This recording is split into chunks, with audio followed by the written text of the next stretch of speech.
ഓണാക്കുന്നവർക്കും എല്ലാവർക്കും വന്ദനം. എല്ലാവരെയും കർത്താവ് അനുഗ്രഹിക്കട്ടെ. जो वीडियो ऑन किया है या नहीं किया है, सबको यीशु मसीह के नाम से जय मसीह की। प्रभु आप सबको आशीष दे। നമുക്കൊരു വാക്യം വായിക്കാം. हम एक आयत की ओर जाते हैं। സക്കറിയ പ്രവചനം 4-ാം അധ്യായം 6-ാം വാക്യം ആർക്കിടുന്ന് വായിക്കും? जकरिया नबी की पुस्तक 4 अध्याय उसके 6 वचन।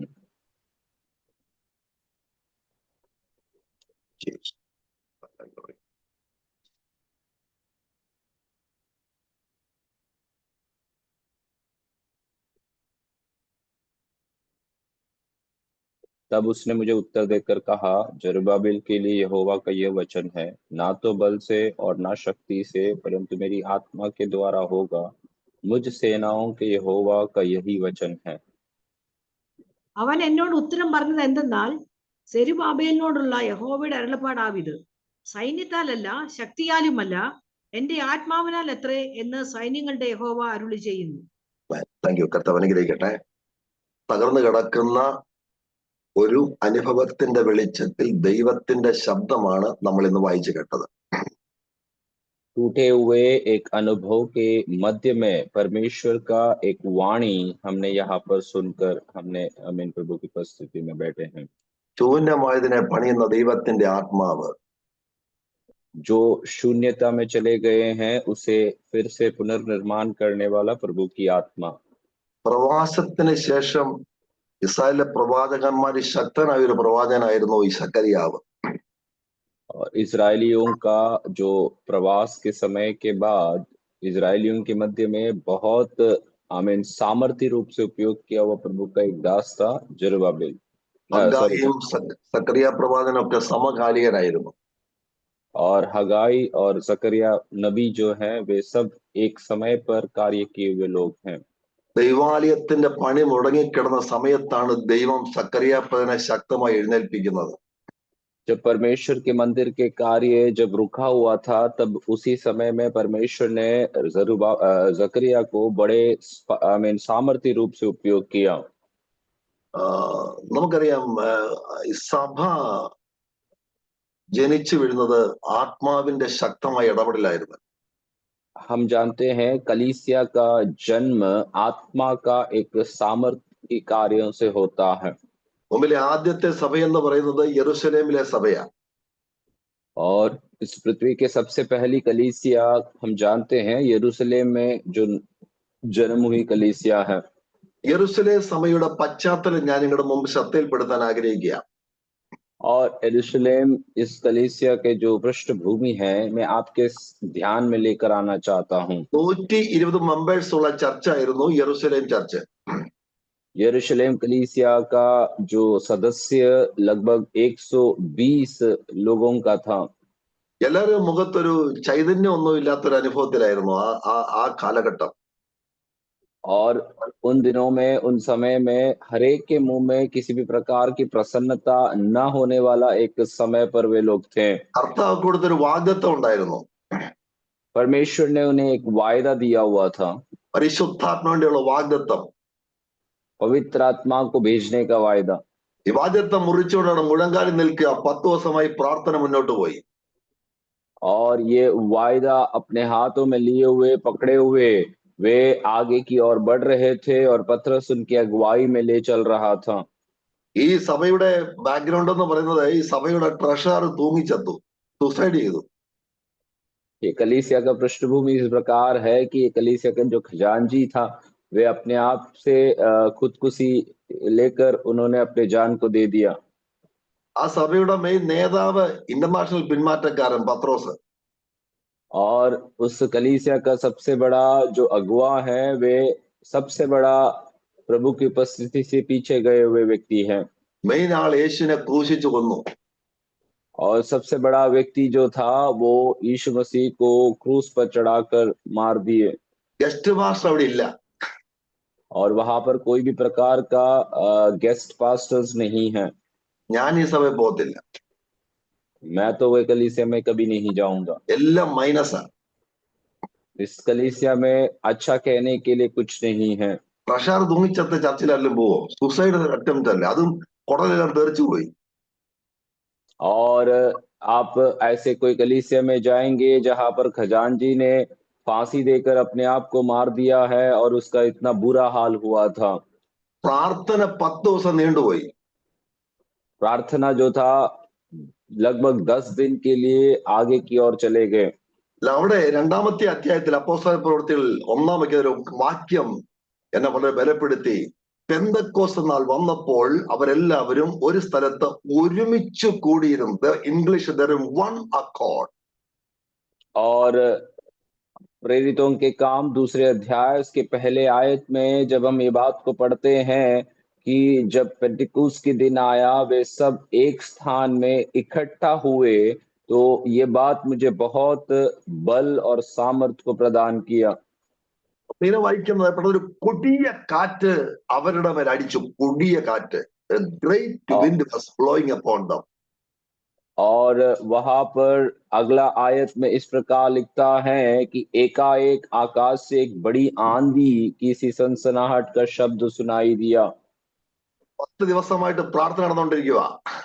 10 दिन से उनके बीच में प्रार्थना लगातार चलते आ रहा है രംഗം ആകെ മാറി.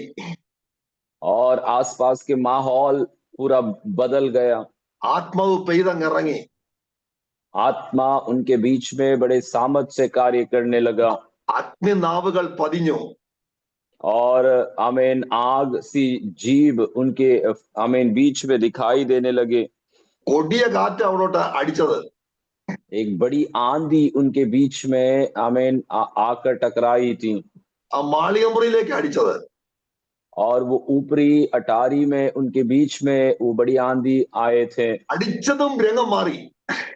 और जैसी आमीन आंधी उनके ऊपर टकराए उनके आसपास के माहौल पूरा बदल गया। ആ കാറ്റ് നമ്മുടെ മേൽ അടിച്ചാൽ നമ്മുടെ അവസ്ഥയും മാറും. और वही आंधी वही हवा यदि हमारे ऊपर चले तो हमारी भी परिस्थिति में बदलावट आएगी। MDHും PHനും മാറ്റം ഉണ്ടാകത്തില്ല, ആത്മാവിന്റെ പ്രവൃത്തിക്ക് മാറ്റം ഉണ്ടാകുന്നു. MTH या BTH इससे कोई भी बदलावट नहीं होगा। आत्मा यदि कार्य करे तो ही बदलावट आने वाला है। ഇന്നിപ്പോ നമ്മുടെ പ്രാർത്ഥന ഉപരി ആത്മാവിന്റെ ശക്തി അടിച്ചാൽ രംഗമൊക്കെ മാറും, സമയമൊക്കെ മുന്നോട്ട് പോകും, എല്ലാം മാറും, തകിടം മറിയും.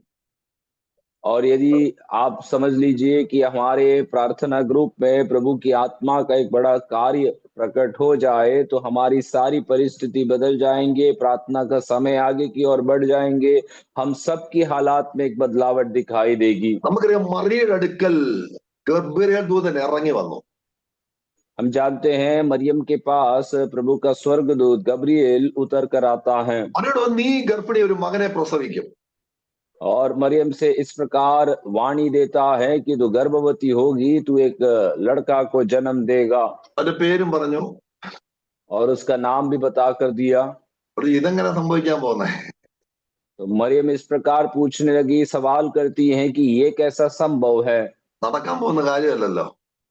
ये होने वाला बात ही नहीं है जो आप हमसे कह रहे हैं। നമുക്ക് ബുദ്ധിക്ക് ചിന്തിക്കാൻ കഴിയാത്തത്, നമുക്കൊരിക്കലും ചെയ്യാൻ കഴിയാത്ത പരിശുദ്ധാത്മാവ് ശക്തമാണെങ്കിൽ ഇന്ന് എന്നെ കേൾക്കുന്ന പ്രിയപ്പെട്ടവരെ, നിങ്ങളുടെ മുഴങ്കാൽ മടക്കി നിങ്ങളുടെ പ്രാർത്ഥനാ റൂമിൽ നിങ്ങളെ സമർപ്പിച്ച ഒരു ആത്മാവിന്റെ പ്രവൃത്തി വെളിപ്പെട്ടാൽ ആള് മാറും, നിങ്ങളുടെ സാഹചര്യം മാറും, ദൈവത്തിന്റെ പണി അവിടെ ആരംഭിക്കും.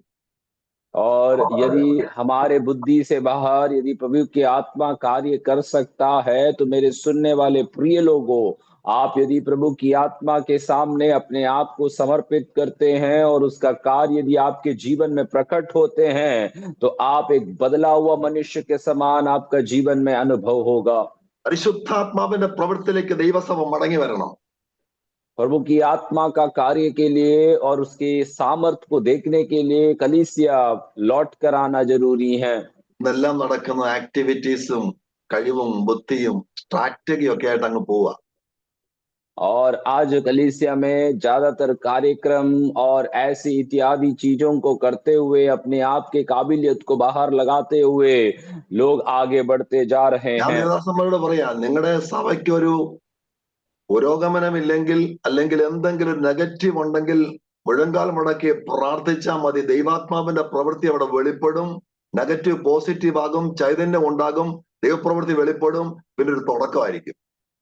और मैं प्रभु की दासों से ये बात को कहना चाहता हूं कि यदि आपकी कलीसिया में किसी भी प्रकार की बढ़ोतरी विकास नहीं है और सब जगह आप नकारात्मक चीजों को देखते हैं, तो प्रभु की उपस्थिति में केवल घुटने टेक कर प्रार्थना करे, प्रभु की आत्मा का कार्य के लिए इंतजार करे। आपकी कलीसिया का सारी नकारात्मक बातें आपकी भलाई के लिए, अच्छा के लिए बदल जाएगा। ഒടിയ കാറ്റ് പത്രോസിന് ഇറങ്ങി വന്നപ്പോൾ പത്രോസ് പ്രസംഗിച്ച് ഏതാണ്ടൊക്കെ ഒന്ന് പറഞ്ഞു. കമന്ററി ഒന്നുമല്ല, പ്രസംഗം പ്രിപ്പയർ ചെയ്തുമല്ല, ഏതാണ്ടൊക്കെ ഒന്ന് പറഞ്ഞു. 3000 എണ്ണം കയറി ദൈവപ്രവൃത്തി ആരംഭിക്കാൻ തുടങ്ങി. जब परमेश्वर की आत्मा का बड़ा कार्य उनके बीच में प्रकट हुआ, पतरस उनमें से खड़े होकर बड़े सामर्थ्य के साथ परमेश्वर के वचन को बोलने लगे। वे कोई टिप्पणियों को या कोई टीका को आमीन देखकर अपने प्रचार को नहीं कर रहा था। जो प्रभु की आत्मा ने उनको दिया वो प्रचार करने लगे, और उसके पश्चात 3000 लोग उसी समय कलीसिया में जुड़कर वे लोग आगे बढ़े। പിന്നെ 3-ാം അധ്യായത്തിൽ 4-ാം അധ്യായം ഇങ്ങനെ അങ്ങ് പോവാ. പിടിച്ചു നിർത്താൻ കഴിയാത്ത വിധത്തിൽ ശാഖതമായ ദൈവപ്രവൃത്തി, ആത്മാവിന്റെ പ്രവൃത്തിയിൽ അങ്ങ് പോവാ. और उसके पश्चात हम देखते हैं 3रे अध्याय 4थे अध्याय में पूर्ण रीति से प्रभु की आत्मा का कार्य बढ़ता जा रहा था। कोई भी वो रोक नहीं पा रहे थे। इस प्रकार का एक सामर्थ का काम प्रभु की आत्मा उनके बीच में कर दिखाया। ഒത്തിക്കപ്പുറമായി ദൈവത്തിന്റെ ആത്മാവിന്റെ പ്രവൃത്തി അങ്ങ് ആരംഭിക്കുക സഭയുടനീളം. और कलीसिया के अंदर लोगों के बुद्धि से परे परमेश्वर की आत्मा का कार्य आमीन वहां पर शुरुआत हुए थे। ആർക്കും പിടിച്ചു നിർത്താൻ കഴിയാതെ ജീവജല നദി അങ്ങ് ഒഴുകുക, ദാഹിക്കുന്നിടത്തോട് ഒഴുകുന്നു.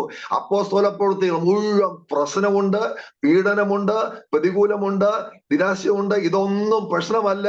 ദൈവാത്മാവിന്റെ പ്രവൃത്തി അങ്ങ് ശക്തമായിട്ട് അങ്ങ് വ്യാപരിക്കുക. कोई ना रोक सके ऐसे पवित्र आत्मा का जीवन का जल जो लोग प्यासे हैं उनके बीच में से वे बहता जा रहा था। कोई भी उसको रोक ना पाए, कोई भी उसको आमीन किसी भी प्रकार की बाधा ना डाल सके। ऐसे प्रभु की आत्मा का कार्य फैलता गया। ഇവിടെ അങ്ങനെ തടസ്സത്തിൽ കിടക്കുമ്പോഴാണ് ദൈവത്തിന്റെ ആത്മാവ് സക്കറിയാപ്രവനെ എഴുന്നേൽപ്പിച്ചു പറയുന്നത്, സൈന്യത്താലല്ല ശക്തിയാലുമല്ല എന്റെ ആത്മാവിനാൽ എഴുന്നേറ്റ് പണിയും. Praise the Lord.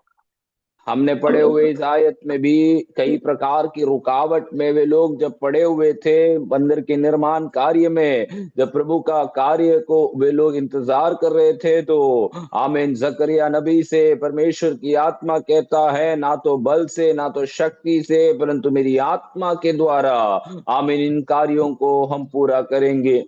നമ്മുടെ ആത്മാവിന്റെ ശുശ്രൂഷക്കാരെന്നല്ല നാട്ടുകാർ പറയുന്നത്.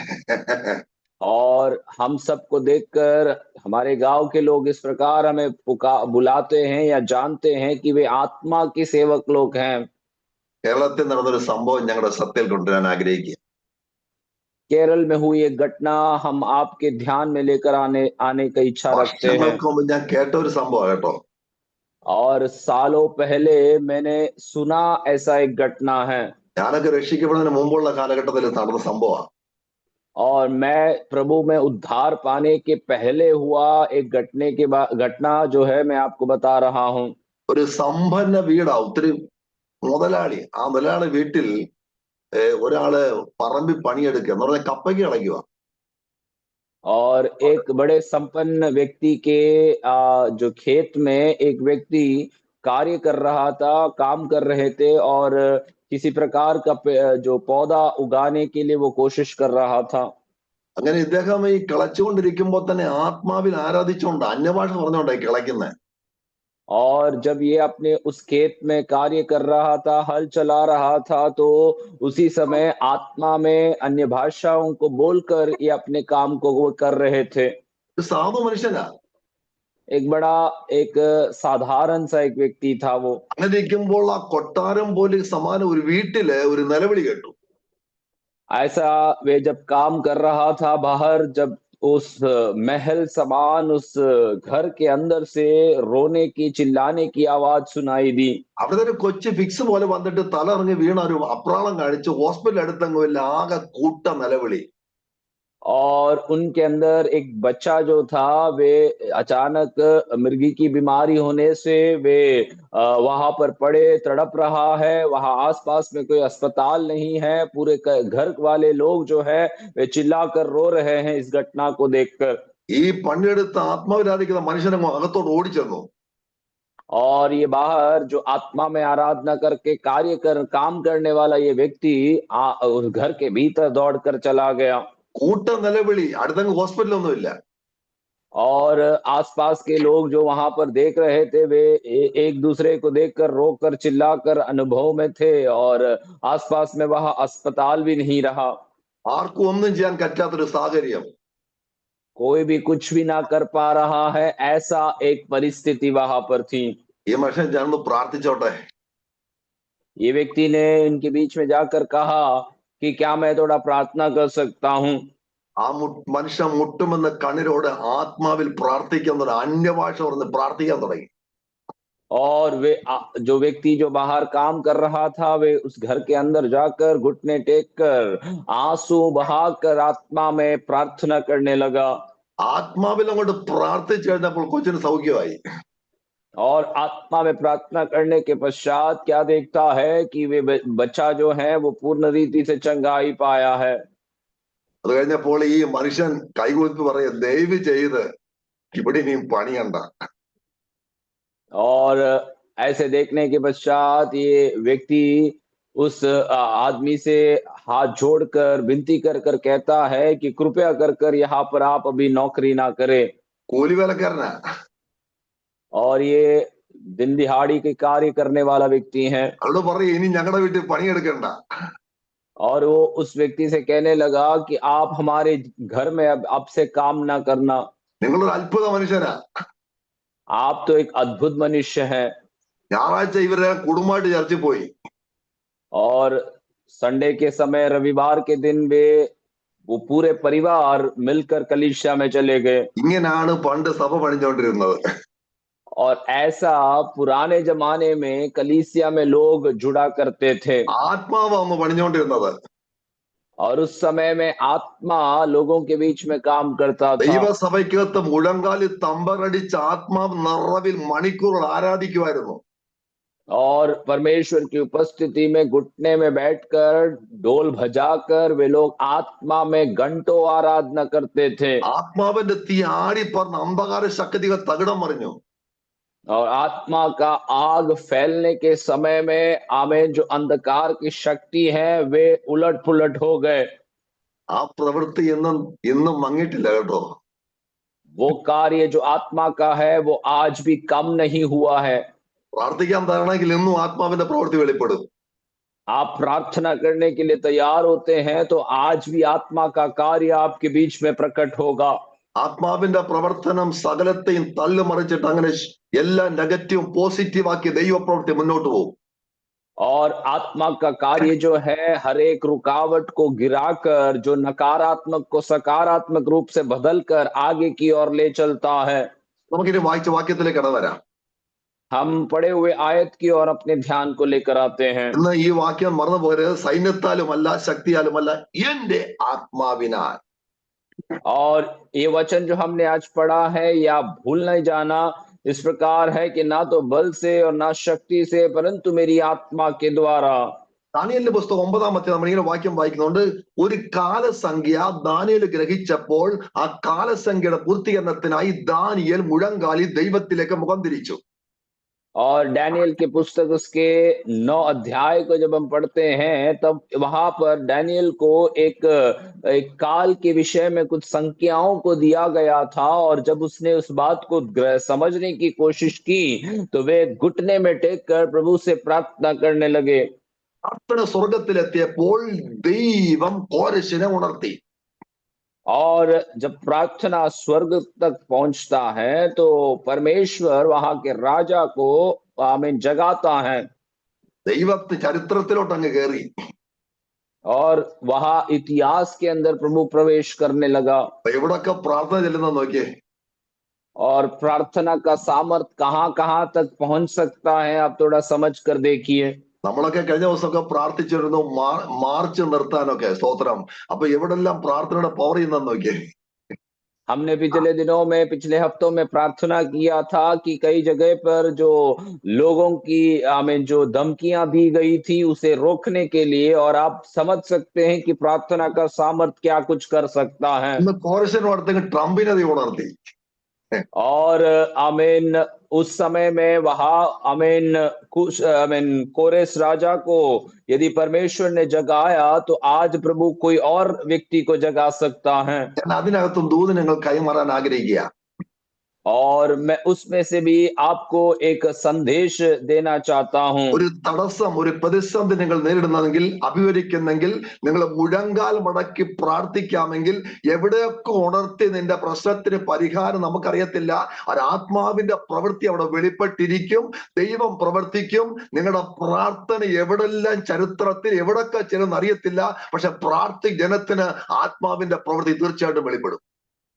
और आप आमीन जहां जहां आपके जीवन में कठिन परिस्थितियों को, रुकावटों को अनुभव करते हैं, उसी समय में यदि आप प्रभु की उपस्थिति में घुटने टेक कर प्रभु की आत्मा में प्रार्थना करने लगेंगे तो जहां जहां आपने मुश्किलों को अनुभव किया है वहां सब प्रभु अपनी स्वर्गदूतों को भेजकर आपके लिए रास्ता खुला कर देंगे और आपका कार्यों को वो सफल बनाएंगे। കോരശ് രാജാവിന്റെ വിളംബര പ്രകാരം ശെരുബ്ബാബേൽ നേതൃത്വത്തിൽ 50,000 യഹൂദന്മാർ ആലയം പണിയാൻ യെരൂശലേമിലേക്ക് യാത്ര തിരിച്ചു. और खुसरो राजा के आमीन जो आमीन अगुवाई के अनुसार परमेश्वर के लोगों को उन्होंने तैयार किया और 50,000 लोगों को वे आमीन उस मंदिर के निर्माण के लिए वहां से भेज देते हैं। BC 535 ആലയത്തിന്റെ പണി ആരംഭിച്ചു. और BC 535 साल में आमीन उस मंदिर का पुनर्निर्माण होने शुरू हुआ। എന്നാൽ എന്തോ സംഭവിച്ചെന്നറിയാവോ? और उसके बाद क्या हुआ आप जानते हैं? യഹൂദാജനത്തിന്റെ കാര്യസ്ഥന്മാർ കൈക്കൂലി കൊടുത്തും രാജാവിനെ തെറ്റിദ്ധരിപ്പിച്ചും പണി അങ്ങ് പിശാച് ബന്ധാക്കി. और यहूदा के लोगों के जो शासन करने वाले या उनकी देखभाल करने वाले लोग थे, वे यहाँ वहां रिश्वत देकर, यहाँ वहां गड़बड़ी कर कर पूर्ण रीति से मंदिर के निर्माण कार्य में बड़ी एक बाधा को लेकर आ गए। 15 വർഷം പണി മുടങ്ങി. 15 साल तक किसी भी प्रकार का काम नहीं हो रहा था। മുടങ്ങി കിടന്നപ്പോൾ ദൈവം എഴുന്നേൽപ്പിച്ച പ്രവാചകനാണ് സക്കറിയാവ്. और ऐसे जब काम रुका हुआ अवस्था में था तो वहां परमेश्वर ने उठाया हुआ एक प्रभु का भविष्यवक्ता है, जकरिया भविष्यवक्ता। പണി മുടങ്ങി കിടന്നപ്പോൾ ജനം ക്ഷീണിച്ചപ്പോൾ അവരെ ധൈര്യപ്പെടുത്തുവാൻ, ഉത്സാഹം കൊടുക്കുവാൻ ദൈവത്തിന്റെ ആത്മാവ് സക്കറിയാവിനെ എഴുന്നേൽപ്പിച്ചു. സക്കയുടെ ഒറ്റ കാര്യം പറഞ്ഞത്, സൈന്യത്താലല്ല സക്കറിയാവേ, സൈന്യത്താലല്ല ശക്തിയാലുമല്ല, എന്റെ ആത്മാവിനാൽ ഇവിടെ പണി നടക്കും. जब काम रुके हुए अवस्था में थे, जब लोग यहाँ वहां भटक गए हुए थे, सब लोगों को इकट्ठा करने के लिए, उन्हें थोड़ा जागृत करने के लिए प्रभु की आत्मा के द्वारा जकरिया नबी को प्रभु भेजता है। और जकरिया को एक ही एक संदेश परमेश्वर भेज रहा है कि ना तो बल से, ना तो शक्ति से, परंतु प्रभु की आत्मा के द्वारा ये होगा। ഈ ആത്മാവിന്റെ നിറവുള്ളവർക്ക് ഒരു മുഖത്തൊരു സന്തോഷം, ഒരു വെട്ടവും ഒരു ചിരിയും ഒരു പ്രത്യാശയൊക്കെ കാണും. आत्मा का भरपूरी पाया हुआ व्यक्ति, उनके चेहरे में एक बड़ी मुस्कुराहट, उनके चेहरे में एक रोशनी और चेहरे में एक बड़ी आनंद दिखाई देता है। ദൈവാലയത്തിന്റെ പുനർനിർമ്മാണം ദൈവത്തിന്റെ പദ്ധതിയാണ്. परमेश्वर की आराधनालय या मंदिर के पुनर्निर्माण वो परमेश्वर की योजना में था। ഇത് മുടങ്ങിക്കിടക്കുന്ന ദൈവത്തിന്റെ പദ്ധതിയല്ല. और ये रुका हुआ रहना ये प्रभु की योजना में से नहीं है, ശത്രുവിന്റെ പദ്ധതിയാ. वो शत्रु का कार्य है। ശത്രു നിരാശപ്പെടുത്തും. शत्रु का काम यह है कि वे हमें निराश कर देते हैं। പരിശുദ്ധാത്മാവ് ധൈര്യപ്പെടുത്തും. पवित्र आत्मा का कार्य है वे हमें धीरज दिलाता है। ശത്രു ക്ഷീണിപ്പിക്കും. शत्रु हमें थका देती हैं। ദൈവാത്മാവ് ബലപ്പെടുത്തും. परमेश्वर की आत्मा हमें बल प्रदान करता है। ഇന്ന് രാവിലെ നിങ്ങൾ മുഴങ്കാൽ നിൽക്കാൻ തരണമെങ്കിൽ ദൈവാത്മാവിന്റെ ബലത്തിൽ നിങ്ങൾ വെളിപ്പെടും. ക്ഷീണം മാറും, തടസ്സം മാറും, പ്രതികൂലം മാറും, പണി ആരംഭിക്കും. आज सुबह के समय आप प्रभु की उपस्थिति में घुटने टेकने के लिए तैयार हैं तो प्रभु की आत्मा का कार्य प्रकट होगा। आपका थकावट दूर हो जाएगा। आपका मुश्किलों को प्रभु एक हल देकर उसमें छुटकारा देगा। മക്കളെ, നിങ്ങളുടെ സഭയ്ക്കകത്ത് എന്തൊരു ക്ഷീണാവസ്ഥയോ ബുദ്ധിമുട്ടോ ഒക്കെ ഉണ്ടെങ്കിൽ ഒരു കാര്യം, സഭ വിളിച്ചു മുട്ടുമ്പോ നിന്നാ മതി. മുട്ടുമ്പോ നിന്നാൽ ദൈവാത്മാവ് ഉണ്ടല്ലോ അവിടെ ഇറങ്ങി വരും, പെയ്തിറങ്ങും, മഹത്വം പെയ്തിറങ്ങും, നെഗറ്റീവ് ആകെ മാറും. ഒരു പ്രത്യാശയോടെ ദേശം പിടിച്ചടക്കുന്നതിൽ കർത്താവ് നിങ്ങളെ ശക്തീകരിക്കും. आपके प्रिय लोगों कि आपकी कलीसिया में यदि किसी भी प्रकार का गड़बड़ी या कोई भी तकलीफें हैं तो आप प्रभु की आत्मा के सामने घुटने में आकर प्रार्थना करें। सारे रुकावटों को, सारी तकलीफों को प्रभु दूर कर देगा। ദൈവത്തിന്റെ പ്രവൃത്തിയിൽ തടസ്സമാണ് ജനം മുന്നോട്ട് ഇറങ്ങണം. परमेश्वर की जो कार्य के लिए रुकावट के रूप को हटाने के लिए परमेश्वर के लोग आगे निकल कर आना है। റുബാബേൽ ഗവർണർ. यहाँ पर जो जरुब्बाबिल है वो एक शासक था।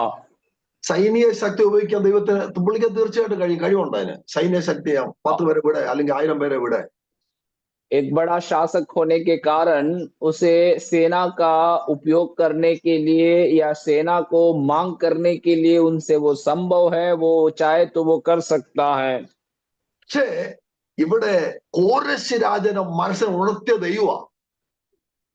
परंतु यहाँ पर हम ये बात को इतिहास में देखते हैं कि खुसरू राजा के मन को जगाने वाला काम परमेश्वर का था। രാജാവിന്റെ മനസ്സുണർത്തിയ ദൈവമെങ്കിൽ ബാക്കി കാര്യം ചെയ്യാൻ ദൈവശക്തനല്ലേ? और यदि राजा के मन को जगाया प्रभु है तो बाकी कामों को भी पूरा करने के लिए वो प्रभु से ही हो सकता है। സൈനിക ശക്തി കൊണ്ടല്ല, തന്റെ ആത്മാവിനാണ് ദൈവം പ്രവർത്തിക്കുന്നത്. ദൈവത്തിന്റെ ശക്തമായ പ്രവർത്തനം നടക്കുമ്പോൾ തടസ്സങ്ങൾ വഴിമാറും. ആമേൻ. और सेना के बल के द्वारा नहीं परंतु आत्मा के द्वारा प्रभु का कार्य हो रहा है तो हर एक प्रकार की रुकावट जो है वे अपने आप दूर हो जाएंगे।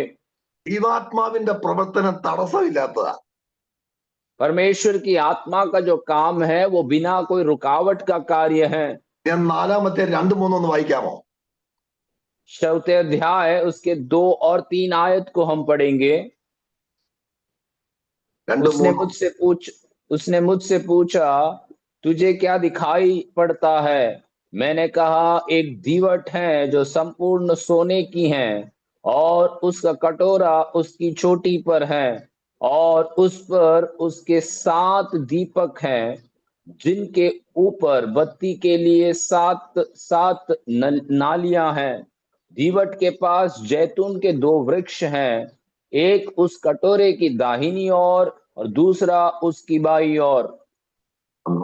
वाइकामो? നീ എന്ത് കാണുന്നു എന്ന് എന്നോട് ചോദിച്ചതിന് ഞാൻ മുഴുവനും പൊന്നുകൊണ്ടുള്ള ഒരു വിളക്ക് തണ്ടും അതിന്റെ തലയ്ക്കൽ ഒരു കുടവും അതിന്മേൽ 7 വിളക്കും അതിന്റെ തലയ്ക്കുള്ള 7 വിളക്കിന് 7 കുഴലും അതിനരികെ കുടത്തിന്റെ വലത്തുഭാഗത്ത് ഒന്നും ഇടത്തുഭാഗത്ത് ഒന്നും ഇങ്ങനെ 2 ഒലിവ് മരവും ഞാൻ കാണുന്നു എന്ന് പറഞ്ഞു. കണ്ടോ, ഇടപെടലില്ലാത്ത ആത്മപ്രവൃത്തിയുടെ പ്രവാഹം നമ്മളിവിടെ കാണുന്നത്. और यहाँ पर किसी भी प्रकार का मनुष्य की रीति से जो काम ना होने का और प्रभु की आत्मा का कार्य का एक बड़ा एक दृश्य को हम देखता है। പ്രാർത്ഥിക്കുന്നവർക്ക് വേണ്ടി കാത്തിരിക്കാൻ വേണ്ടി വ്യാപരിക്കും ദൈവശക്തിയുടെ പ്രവാഹം നമ്മളിവിടെ കണ്ടത്. और जो लोग परमेश्वर की उपस्थिति में प्रार्थना में इंतजार कर रहा है उनके लिए कार्य करने वाला परमेश्वर की आत्मा का एक बड़ा काम को यहाँ देखता है। 15 വർഷമായിട്ട് ആലയം പണി മുടങ്ങി കിടക്കുക. 15 साल से प्रभु की आराधनालय या मंदिर का निर्माण कार्य में रुकावट हुआ अवस्था में पड़ा है। ദൈവാത്മാവിന്റെ ശക്തിക്ക് മങ്ങലേറ്റിട്ടില്ല ഇന്ന് വരെ. परमेश्वर की आत्मा का कार्य को कोई भी प्रकार की रुकावट नहीं हुई है। അത് പ്രാർത്ഥിക്കുന്നവന് വേണ്ടി ഇറങ്ങി വരും. वो प्रार्थना करने वालों के लिए उतर आता है। എന്ന് എവിടെയെങ്കിലും തടസ്സമോ നിങ്ങളുടെ ക്ഷീണമോ സംഭവിച്ചിട്ടുണ്ടെങ്കിൽ, മങ്ങലേറ്റിട്ടുണ്ടെങ്കിൽ, ഞാൻ ദൂത് കൈമാറുക, ദൈവാത്മാവിന്റെ പ്രവൃത്തിക്ക് മങ്ങലേറ്റിട്ടില്ല, ആത്മശക്തിക്ക് മങ്ങലേറ്റിട്ടില്ല. നിങ്ങൾ പ്രാർത്ഥിക്കാൻ മുന്നോട്ടിറങ്ങാൻ തയ്യാറാണെങ്കിൽ ദൈവാത്മാവിന്റെ ഇടതടവില്ലാതെ പ്രവൃത്തി നിങ്ങളുടെ ശുശ്രൂഷയിൽ കൂടുതൽ ശക്തമായി വെളിപ്പെടും, ദൈവത്തിന്റെ മഹത്വത്തോട് വെളിപ്പെടും. और एक बात मैं आत्मा में कहना चाहता हूं कि आपके जीवन में किसी भी प्रकार की कार्यों में रुकावट दिखाई दे रहा है, तो ये बात को आपको याद रखना है कि परमेश्वर की आत्मा का कार्य में किसी भी प्रकार का रुकावट या कोई भी प्रकार की बाधा नहीं है। वो आप यदि घुटने में आकर प्रभु से प्रार्थना करने के लिए तैयार हैं, तो प्रभु अपनी आत्मा का कार्यों को आपके जीवन में दिखाने के लिए कार्य അടുത്ത करेगा। വാക്യം നിങ്ങൾ വായിച്ചു കേൾക്കുമ്പോൾ നിങ്ങളുടെ ക്ഷീണമെല്ലാം മാറണം, ഒരു ഉന്മേഷം ഉണ്ടാകണം.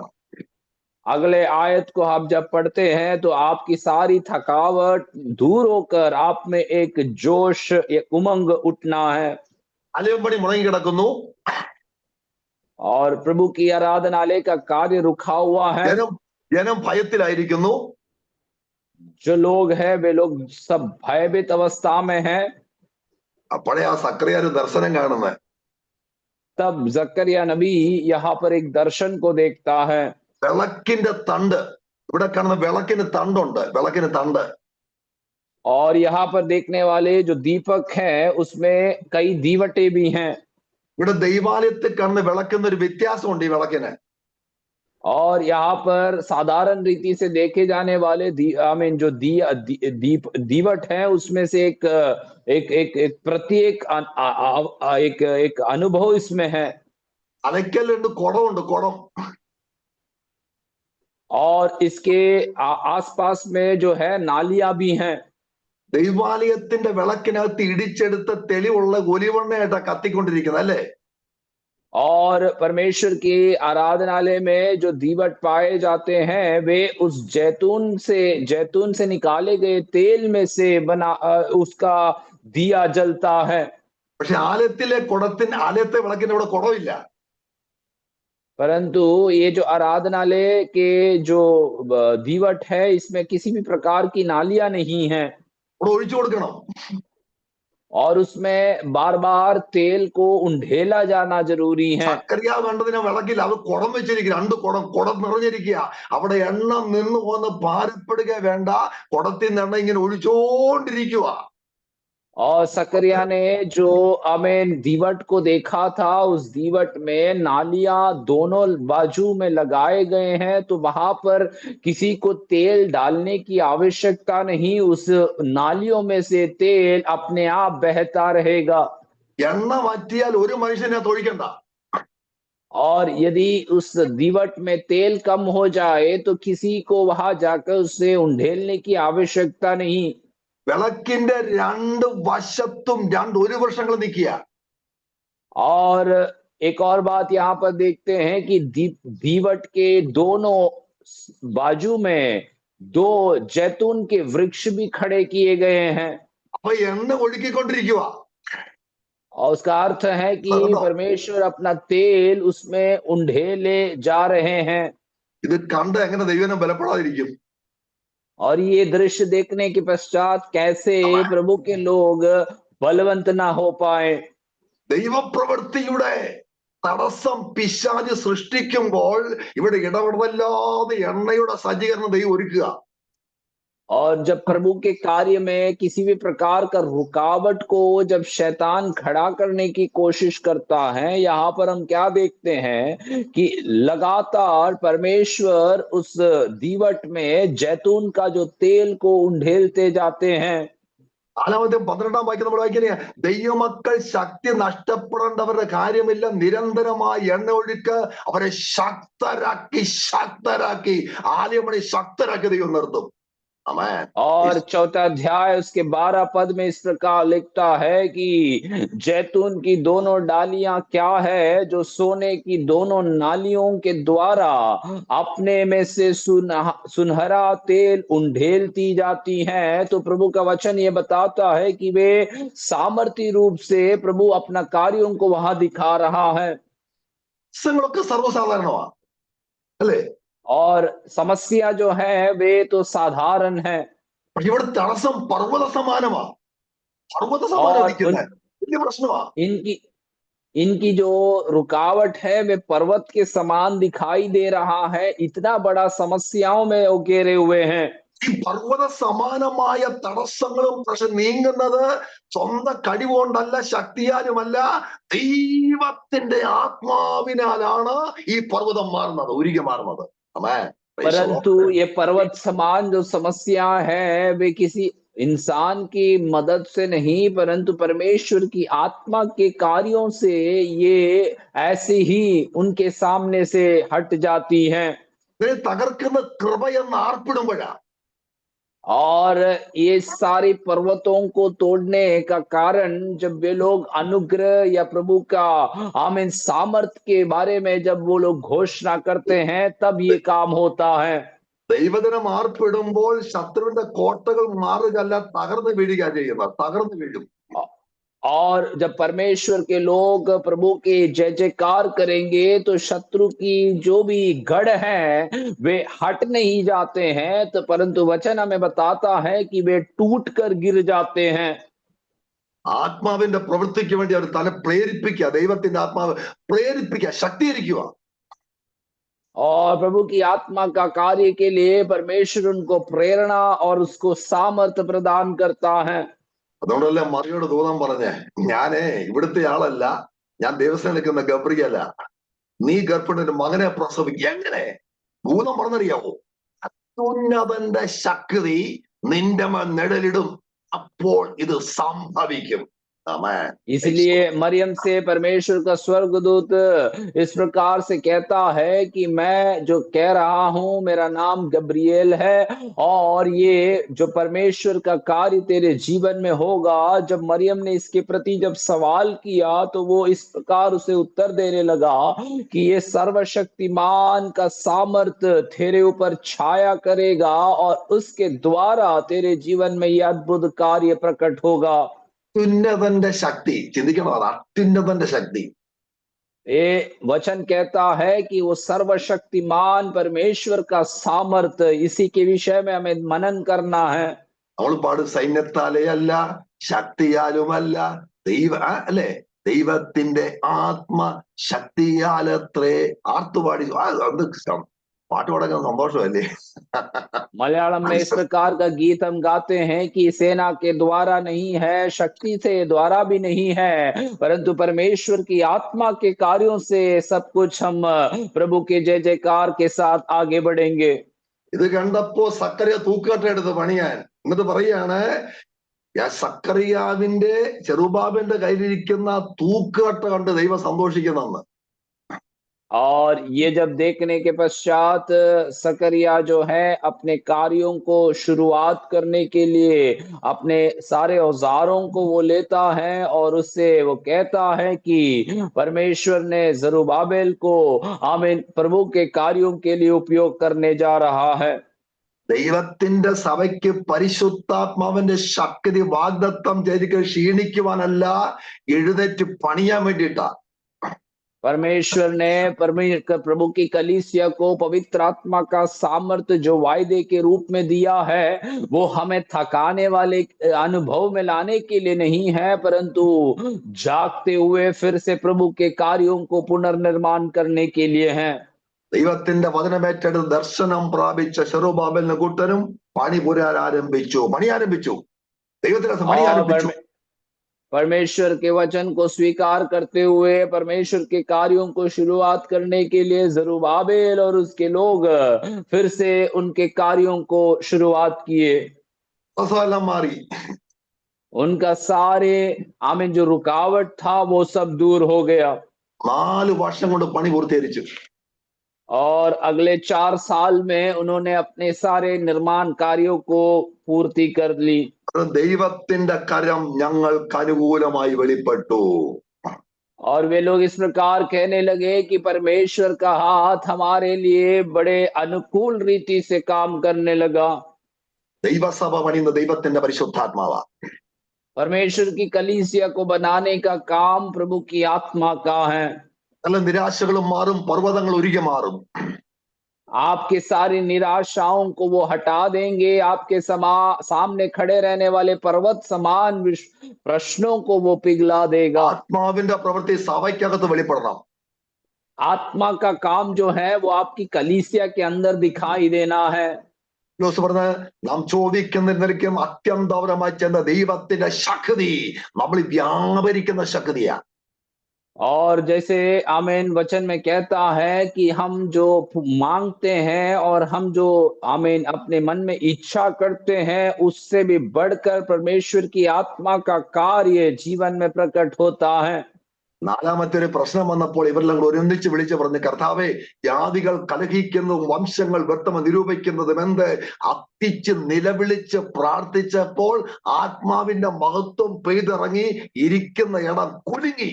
ആമേൻ. और जब आमीन चौथे अध्याय में वे लोग जब एक समस्या में आ पड़े तो वे लोग परमेश्वर से इस प्रकार पुकारने लगा कि हे परमेश्वर, जाति जाति के लोग क्यों आमीन हल्ला करते हैं और ऐसे कोलाहल मचाते हैं।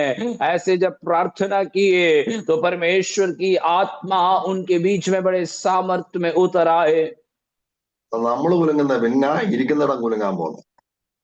पहले हम हिलने के लिए तैयार नहीं है तो फिर कैसे हम ഒരു കുലുക്കവും ഇല്ല, ഒരു കുലുക്കവും ഇല്ല. പിന്നെ എങ്ങനെ ദേശം കുലുങ്ങാൻ പോകുന്നേ? നമ്മൾ ദേശത്താ കുലുക്കാൻ പോകുന്നവരെ. और यदि हमारे जीवन में हम यदि काम में या प्रभु की आत्मा में हिलने के लिए तैयार नहीं है तो कैसे हमारा देश में प्रभु का कार्य होगा। കുറച്ച് ഒരു സഭയിൽ എന്നെ ശുശ്രൂഷിക്കാൻ വിളിച്ചു, ഉപവാസ പ്രാർത്ഥനയ്ക്ക്.